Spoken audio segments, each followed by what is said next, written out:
So I guess this is going to be something of a video vlog as we here at Lambert Locomotive Works work on developing our first standard gauge kit locomotives. Given that the H10 is being used as the learning curve, well, let's get into it.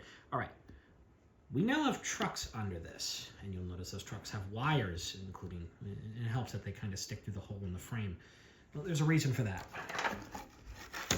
The Northwest Shortline Stanton drives, 8-foot wheelbase, 42-inch wheels, which, to be fair, that probably also accounts for the slight issue I noted in the whole locomotive sitting 1.27 millimeters too tall. Yes, I actually measured it and I did the math and converted it into scale. Little bit, anal retentive, but, I probably got that out of the slightly larger wheels, as I'm realizing that working on this last weekend. There is, of course, also more work. As you know, and as you probably all noticed in the last video, there are handrail stanchions on the side of an FM H10's hood.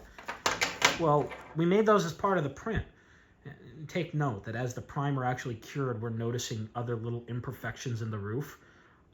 Most of these were filled in by the primer, and you really only see it on camera. So, right off the bat, good filler primer on any 3D print is your friend. Now, I made a little bit of a goof here. See, there's holes through these. On the design, they're spec'd out for 0.8 millimeter. Now, this is 0.64 millimeter wire, specifically steel music wire, because I actually prefer music wire to anything because of its durability once shaped. Here's the problem, and yes, you're going to notice there's little grease stains on that. That's actually WD-40 from the workbench that splattered on this. This primer doesn't like grease. There's another point I want to bring up here, and this is something that I realized as I was working on installing the handrails, which, by the way, the solution to getting these through the holes after priming them or something obstructing them, spin the wire, just twist it a little bit, and eventually it'll kind of, drill its way through whatever gets in the stanchion. I had plenty of dried primer coming out as I put this in.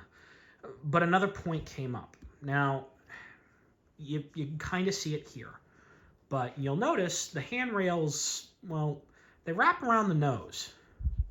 Here's the problem. This is supposed to take a nice curve, but I realized this as I was working on this today. You're not going to be able to do that.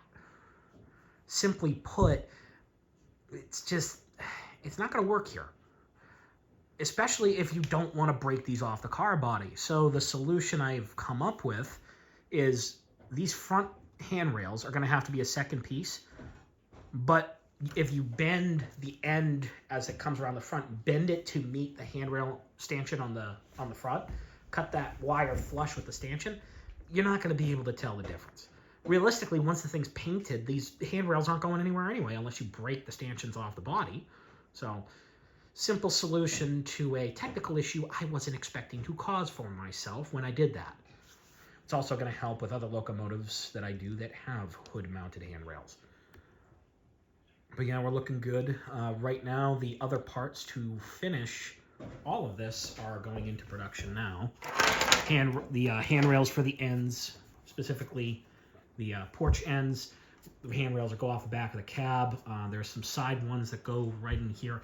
I designed them to fit all glue right onto the frame. They're pre-notched, so they just kind of sit over it and got to position them. Fuel tanks, truck side frames. Of course, there's going to be plenty of room for weight in here, so that can be weighed down for testing. And there's another point. What do you paint it like? Now, I am not a painter. I have a friend for that. Helps to have good painters in ON30 where I started. And I'll leave it in the video description. However, we could use some advice. Now, there are some prototypical paint schemes out there. C&J, I think theirs might have been leased from the B&O because it was B&O blue and yellow with C&J lettering. Maybe. I don't know. I'm not exactly sure of the history there. New York Central, Pennsylvania. There's some basic paint jobs out there, which we're hoping to have this fully completed and assembled and in running order, even if it's only on DC, for the April Harrisburg show. Good Al Judy is going to be giving this thing a paint job. That said, of course, as I'll put in the description, we have a poll. And I'm trying to see what people would want to see this painted as. There's some prototype schemes, and then there's some, let's be honest, I'm feeling a little bit artistic with this, and do you paint it in something that's going to grab people's attention, even if it's not entirely accurate? I'll be honest, I am very partial to seeing the red striping from the front of some old B&M switchers on that nose. Very partial to that. But we'll see. We're going to try and be democratic with it and see what you guys all think. Links in the description. Yeah, we'll be back eventually with more progress.